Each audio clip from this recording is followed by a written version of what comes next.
Bonjour chers internautes de GFM.sn, nous avons le plaisir de recevoir aujourd'hui comme invité du jour Dr Rose Monteiro Rosario, coordinatrice programme santé, programme du Sénégal du Catholic Relief Services. Bonjour madame. Bonjour monsieur. Alors madame Rosario, vous venez d'organiser ici à Dakar un atelier de partage et de renforcement de capacité du staff de CRS. Est-ce que rapidement vous pouvez revenir sur le sens de cette rencontre?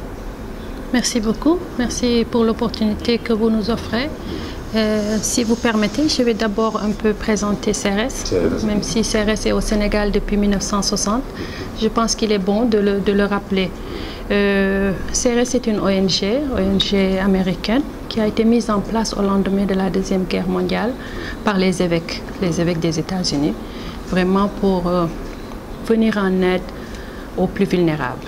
Et si nous voulons aller parler de CRS Sénégal, nous sommes ici depuis 1960 et œuvrons dans le développement à travers des projets de santé, projets de nutrition, projets d'urgence, agriculture aussi.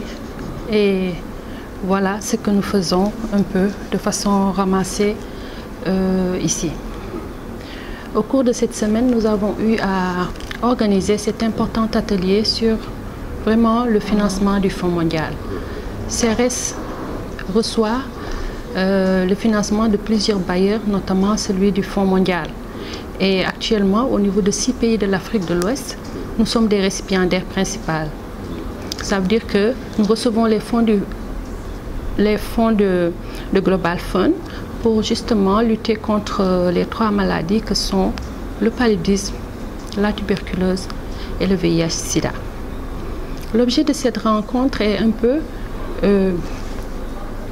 de partager sur les stratégies à mener, mais aussi discuter sur les risques parce que nous sommes parfois dans des pays classés à risque, mais aussi travailler avec les fonds, autant de fonds aussi constituent des risques. Donc nous renforçons les capacités du staff, nous partageons aussi les meilleures pratiques et nous clarifions un peu les rôles et responsabilités des managers. Donc c'est un peu pourquoi on était ici à Dakar. Il y avait 10 pays présents et environ 40 participants qui venaient de ces 10 pays-là pour harmoniser, mais clarifier aussi les rôles et responsabilités, évaluer les risques et voir les perspectives pour les années à venir. Alors, à qui sont destinés ces financements de façon au niveau du Sénégal? Est-ce qu'il y a des zones cibles? Voilà. On peut parler de CRS au niveau du Sénégal, mais ici au Sénégal, nous ne sommes pas récipiendaires principal du fonds. Parce que comme vous le savez, il y a le récipiendaire principal, mais il y a aussi les sous-récipiendaires. Si vous prenez un pays comme la Gambie, CRS est le récipiendaire principal du Fonds mondial. Donc nous recevons les fonds et nous avons des sous-récipiendaires avec qui nous travaillons. Dans le cas du Sénégal, CRS est sous-récipiendaire.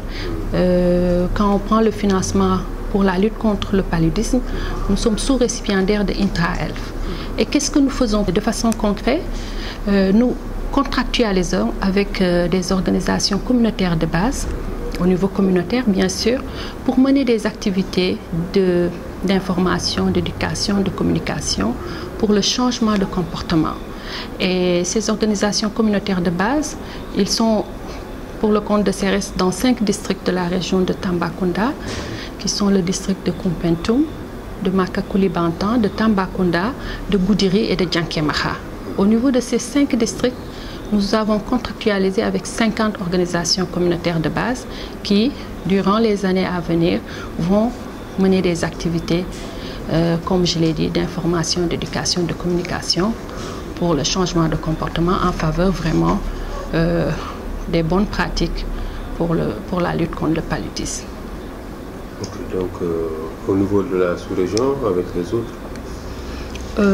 autres, par exemple, si vous partez en Gambie, il y a aussi la distribution de moustiquaires. Ici, c'est pas, vous savez, c'est le programme national de lutte contre le paludisme qui est aussi un récipiendaire principal du Fonds mondial et qui s'occupe de ce volet-là.